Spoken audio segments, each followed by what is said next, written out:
오늘은 단재강세 4478년 배달 4354년 양력 8월 4일 음력 6월 20엿새. 이 시간은 8월 첫째 주 수요일 새벽 경배 시간입니다. 이번 주에 한배금께서 주신 말씀은 주께 구하라는 말씀입니다. 주는 하느님이십니다. 조아주는 한님이시고 교화주는 한웅이시고 치화주는 한금이시지요. 그리고 한배금은 그 조화주, 교화주, 치화주 그 세금 한 몸에 하느님을 한배금이시라고 합니다. 주께 구하라는 말씀은 하느님께 구하라는 말씀이고, 우리의 삶은 크게 두 가지로 나누어집니다. 하나의 삶은 하느님을 모시는 삶과 다른 하나는 하느님을 모시지 않는 삶입니다. 하느님을 모시는 삶은 점점 성장하고 발전해 나가며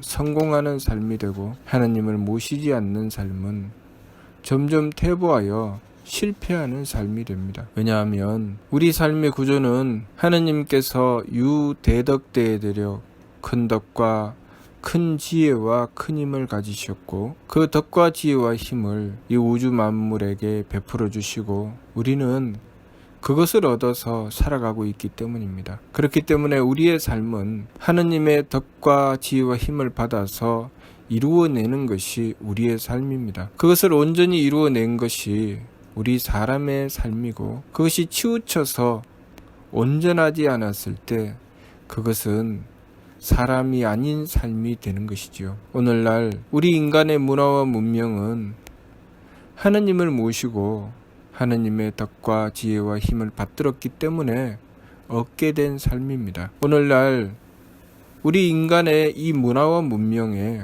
오류가 생기고 병폐가 생기는 이유는 하느님을 모셔서 얻은 그 문화와 문명을 하느님을 모시지 않고 제 마음대로 행하였기 때문에 생긴 병폐입니다. 그러니 우리가 우리 삶 속에 생겨난 여러 가지 문제를 해결하려면 하느님을 모셔야 해결이 됩니다.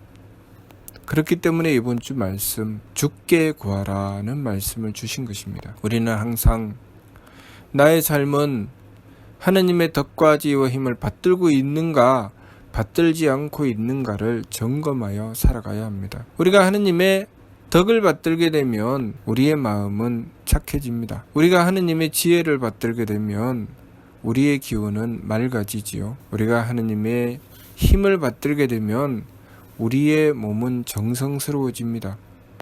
그래서 내 마음과 기운과 몸을 살피며 내가 하느님의 덕을 받들고 있는가, 하느님의 지혜를 받들고 있는가, 하느님의 힘을 받들고 있는가를 살펴야 하는 것입니다. 내 마음은 착한가, 기운은 맑은가, 몸은 후한가. 그리고 끊임없이 나는 하느님의 덕과 지혜와 힘을 받들어서 행하여 베풀고 있는가. 우리 미류 말씀을 통해서 의아종문의 사후제체는 상극경극의 배천사신하고 필지인지자의 제인구세하라는 말씀을 주셨습니다. 우리 종문의 뒤를 이을 이들은 항상 지극한 공경과 두려움으로 하늘을 숭배하고 하느님을 섬겨라. 하느님을 모시라는 말씀이지요. 그리고 필지인지자의 제인구세하라. 반드시 지극한 어짐과 사랑으로 사람을 건지고 세상을 구원하라.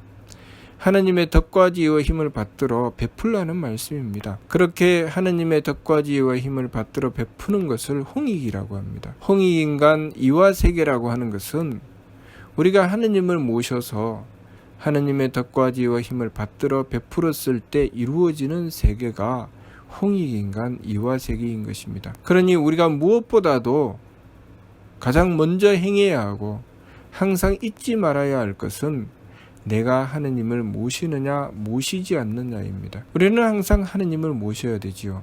하느님을 모셔야 내 존재의 가치를 발휘할 수 있습니다.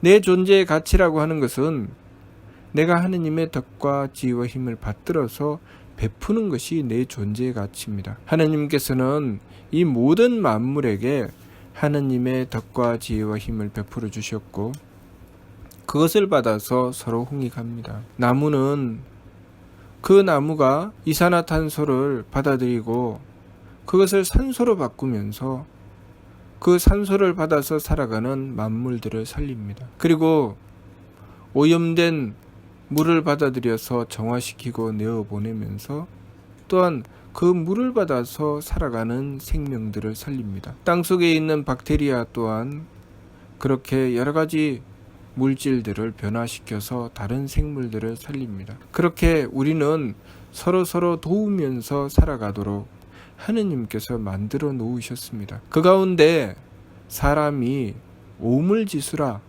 가장 빼어나다고 하셨습니다. 무엇이 빼어난 것일까요? 우리가 하느님을 모시지 않고서는 사람이 될 수 없습니다. 사람이 5가지 물건, 이 모든 만물 중에 가장 빼어난 것은 사람이 하느님을 모셨기 때문입니다. 사람이 하느님을 모셨기 때문에 가장 빼어난 것이지, 만일 사람이 하느님을 모시지 않는다면 그것은 그때부터 사람이 아닌 것입니다. 사람이 아니기 때문에 그 존귀함도 없어지는 것이죠. 우리가 하느님을 모시고 하느님의 덕과 지혜와 힘을 받들려고 하고, 그렇게 하기 위해서 끊임없이 내 마음과 기운과 몸을 살피고, 그리고 내 마음의 망령됨, 기운의 망령됨, 몸의 망령됨에서 돌이키기 위해서 지감, 조식, 금촉의 세법을 힘써 행하는 것. 그래서 우리의 성품으로 하느님의 덕을 받들고, 우리의 목숨으로 하느님의 지혜를 받들고, 우리의 몸을, 우리의 정기로 하느님의 힘을 받드는 것은 우리가 사람 구실을 하기 위한 것입니다. 우리가 사람 구실을 한다는 것은 하느님을 모시는 것으로부터 출발하는 것입니다. 그래서 우리의 삶은 2가지로 나누어진다고 하시는 것입니다. 하나는 하느님을 모시는 삶, 하나는 하느님을 모시지 않는 삶. 그래서 우리 삼일신구 진리운에 인물 동수 삼진왈 성명정 인전지 물편지라고 하셨습니다. 사람과 만물이 똑같이 3가지 참됨을 받았는데 사람은 그것을 온전히 하고 만물은 치우치게 한다. 사람이 그것을 온전히 할 수 있는 것은 하느님을 모시기 때문입니다. 우리가 하느님을 모시고자 하는 정성, 우리가 하느님을 모시고자 하는 뜻, 우리가 하느님을 모시고자 하는 마음은 우리 인간에게 있어서 참으로 중요한 것입니다. 우리가 사람이냐 사람이 아니냐를 결정짓는 것은 우리가 하느님을 모시느냐 모시지 않느냐인 것이죠. 하느님을 모신다는 것은 입만 가지고 내가 하느님을 모십니다 해서 모셔지는 것이 아니고, 자성구자 항제이노, 스스로의 성품으로부터 하느님의 씨앗을 찾고 하느님께서 그 머리꼴에 임하실 때 비로소 하느님을 모실 수가 있게 되는 것입니다. 그러면 우리가 사람이라고 하는 것은 무엇인가? 하느님을 모셔서 하느님께서 머리꼴에 임하신다는 것입니다. 우리가 항상 하느님을 모시고 있고 하느님께서 항상 내 머리꼴에 임하실 때 그때 나는 사람인 것이죠. 만일 내가 하느님을 항상 모시지 않고 항상 내 욕심대로, 내 기분대로, 내 몸 편한 대로 살아간다면 그것은 사람이라고 하지 않습니다. 그것은 만물이죠. 우리가 사람과 구분되는 존재를 짐승이라고 하죠. 짐승이다, 사람이다 이렇게 이야기합니다. 그 짐승이라는 것은 고고학적으로 살펴볼 때 중생에서 나왔습니다. 중생이 짐승이 되었죠. 그 중생은 삼일신구 진리운에 나와 있습니다. 철과 중으로 구분해서 말씀해 주셨죠. 중, 선악, 청탁, 후박, 상잡, 존경도, 임주, 타생장소, 병물고라는 말씀을 주셨습니다. 중생은 착하고 악함과 맑고 흐림과 후하고 박함을 서로 섞어서 제 마음대로 달리다가 나고 자라고 늙고 병들고 죽는 괴로움에 떨어져 버리고 만다. 왜 그렇게 될까요? 하느님을 모시지 않아서, 하느님의 덕과 지혜와 힘을 받들지 않아서 생기는 일입니다. 내 마음대로, 내 기분대로, 내 몸 편한 대로 살아서 결국은 내 감정을 따라서, 그리고 내 몸의 망령됨을 따라서, 내 기분을 따라서, 그 경도를 따라 제 마음대로 달린 것이죠. 그렇게 제 마음대로 달리다가 결국은 태어나서 죽을 때까지 삶이 온통 고통이 되어버리고 마는 것입니다. 인생이 그 가치를 발휘하지 못하는 것이죠. 우리가 하느님을 모시고 하느님의 덕과 지혜와 힘을 받들어야 나의 진정한 존재의 가치를 발휘할 수 있고, 그것이 온전해졌을 때 우리가 우리의 성품으로부터 하느님의 씨앗을 찾고 하느님을 우리 머리꼴에 모셨을 때 비로소 우리는 하느님의 덕과 지혜와 힘을 온전히 받들어 펼치는 사람이 되는 것입니다. 그러나 그렇게 하지 않고 내 마음대로, 내 기분대로, 내 몸 편한 대로 살았기 때문에 그것은 사람의 삶이 아니고 그냥 중생의 삶이며, 제 마음대로 살다가 결국 죽음의 길로 떨어져 버리고 마는 것이죠. 그것을 사람과 짐승으로 구분해서 말씀해 주셨습니다. 우리가 지금 알고 있는 사람과 짐승은, 사람과 구분되는 호랑이나 개나 고양이나 돼지나 겉모습을 가지고 판단하지요. 그러나 그렇게 따지고 들어가 보면 유전학적으로 우리는 그냥 원숭이일 뿐입니다. 조금 더 발달된 원숭이일 뿐이죠. 그러나 우리가 사람과 짐승을 확실하게 구분할 수 있는 그 기준으로 가서 보면 우리는 어떻게 살아야 할지 그 뜻이 분명하게 나옵니다. 사람이라고 하는 존재는 하느님을 모시는 존재라는 것. 그래서 동서양을 막론하고 이 인류의 문화는 하느님을 모심으로부터 그 문화가 비롯되어 나왔다는 것, 그 문명이 비롯되어 나왔다는 것, 그것을 우리는 역사적으로 살펴서 알 수 있습니다. 오늘날 우리가 어리석게도 과학이라는 이름을 들고 나와서 하느님을 부정하게 되는 경우가 있습니다. 그것은 이치를 잘 알지 못하기 때문입니다. 또 하느님이라는 이름으로 자연의 이치를 부정하는 경우도 있습니다. 그것도 이치를 알지 못하기 때문입니다. 이 자연 만물은 하느님께서 창조하셨고 그 이치는 하느님의 것입니다. 그런데 하느님을 모시는데 어찌 이치를 부정할 수 있겠습니까? 또 이치를 따라 살피고 이치를 밝혀서 그 이치대로 행하는데 어떻게 하느님을 부정할 수 있겠습니까? 그 둘은 둘이 아니라 하나입니다. 이 자연 만물에 깃들어져 있는 이치는 하느님의 지혜로부터 나왔고, 그리고 우리가 하느님을 모셨을 때 그 이치가 밝혀지는 것입니다. 왜냐하면 그 지혜는 우리의 것이 아니고 하느님의 것이기 때문입니다. 그렇기 때문에 우리가 사람이 된다고 하는 것은 삼일신구 진리운에 철, 지감조식, 금촉, 일의화행, 반망적진, 발대신기, 성통공안시라는 말씀으로 주셨습니다. 사람의 가장 전형적인 모습, 그것이 무엇인가? 바로 발근입니다.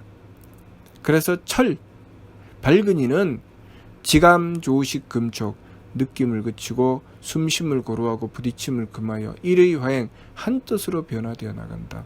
그 한 뜻이 무엇입니까? 하느님을 모시는 것이죠. 반망즉진, 망령됨을 돌이키고 참됨으로 나간다. 그 참됨은 하느님의 덕과 지혜와 힘이고, 망령됨이라고 하는 것은 내 마음과 기운과 몸입니다. 내 마음대로, 내 기분대로, 내 몸 편한 대로 살아가는 것, 그것이 망령됨이고, 하느님의 덕과 지혜와 힘을 받들기 위해서 정성 들이는 것, 그것이 참됨입니다. 그래서 사람과 만물에게 똑같이 세 가지 참됨인 성품과 목숨과 정기를 주신 것입니다. 그 세 가지 참됨으로 무엇을 하는가? 성품으로는 하느님의 덕을 받들고, 목숨으로는 하느님의 지혜를 받들고, 정기로는 하느님의 힘을 받듭니다. 그렇게 해서 우리가 이 세상의 삶을 살아가게 되면 하느님의 덕을 펼치게 되고 하느님의 지혜를 밝히게 되고 하느님의 힘을 받들어 베풀게 되는 것입니다. 그러면 우리의 삶은 홍익을 하는 존재, 내가 존재함으로써 다른 이들이 살아나는 존재, 그렇게 존재의 가치를 발휘하는 존재가 되는 것입니다. 그렇게 반망즉진을 했을 때 우리는 발대신기를 한다고 하셨습니다. 반망즉진, 내 심기신의 망령됨, 내 마음대로, 내 기분대로, 내 몸 편한 대로 사는 것에서 돌이켜서 하느님의 덕과 지혜와 힘을 받들고 대덕과 대혜와 대력을 받들어 행하는 그 길, 하느님의 덕과 지혜와 힘을 받들어 펼쳐나갔을 때 그것이 바로 발대신기 하느님의 기틀을 여는 것이죠. 심기신의 망령됨에서 돌이켜 성명정의 참됨으로 나가고, 그리고 그 성명정의 참됨으로 하느님의 덕과 지혜와 힘을 받드는 것입니다. 그 하느님의 덕과 지혜와 힘을 받들어서 행하는 것, 그것을 발대신기 하느님의 기틀을 연다고 하신 것입니다. 그렇게 행하는 것, 그것을 성통공한, 성품을 통하고 공적을 완성하는 것이다 라고 하셨습니다. 삼신구 청궁원의 유성통공한 자 조영득회락이라고 하셨습니다. 성품을 통하고 공적을 완성한 자라야 천궁에 나아가 하느님을 뵙고 영원한 쾌락을 얻는다. 그리고 그것이 우리가 이루어야 할 우리 삶의 목적이라고 하신 것이죠.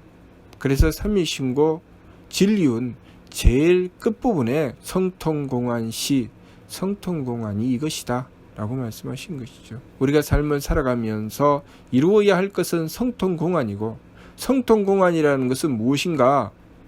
우리가 하느님을 모시고 하느님의 덕과 지혜와 힘을 받들어서 그것으로 우리 존재의 가치를 발휘하는 것입니다. 우리에게 부여해 주신 이 삶을 통해서 우리가 하느님의 덕과 지혜와 힘을 받들어서 펼쳐내는 것이 바로 성통공한입니다. 그러니 우리가 해야 될 일이 무엇일까요? 바로 하느님을 모시는 것입니다. 하느님이신 한백음을 모시는 것이 우리가 해야 할 일입니다. 하느님이신 한백음을 모시고 하느님의 덕과 지혜와 힘을 받들기 위해서 우리가 쓰는 법이 지감조식 금촉의 세법입니다. 그 지감조식 금촉의 세법은 끊임없이 내 마음을 살피고 기운을 살피고 몸을 살펴서 마음이 곱빛 풀린 망아지처럼 제 마음대로 달리지 못하도록 하는 것이 지감법이고, 기운이 망령되게 뛰지 못하도록 하는 것이 조식법입니다. 몸이 경거망동하여 함부로 행하지 못하도록 하는 것이 금촉법입니다. 그렇게 마음과 기운과 몸을 잡고 하느님이신 한백음을 모셔서 하느님의 덕과 지혜와 힘을 받들어 내 삶이 하느님의 덕으로, 하느님의 지혜로, 하느님의 힘으로 이루어지도록 하는 것, 그것이 사람 구실입니다. 하느님께서 이 우주 만물을 창조하시고 그 뜻을 우리에게 주셨습니다. 그리고 우리에게 그것을 가르쳐 주셨으니 교화조 하느님께서 우리에게 베풀어 주신 가르침이고, 그리고 그것을 우리에게 직접 실천하여 본을 보여주셨으니 그분이 치화조 한검이십니다. 그래서 치화조 한검께서는 인간사 366사를 다스려 베풀어 주셨습니다.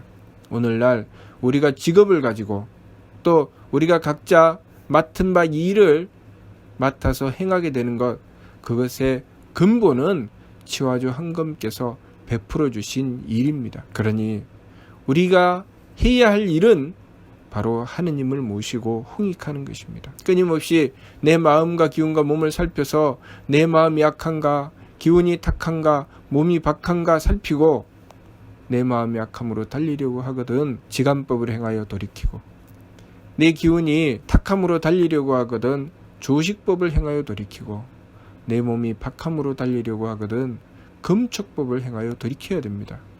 그리고 항상 그 모든 일을 행할 때 가장 중요한 것은 바로 하느님이신 한백음을 모시는 것입니다. 우리가 한백음을 모시지 않고서는 그 어떤 것도 이루어지지 않습니다.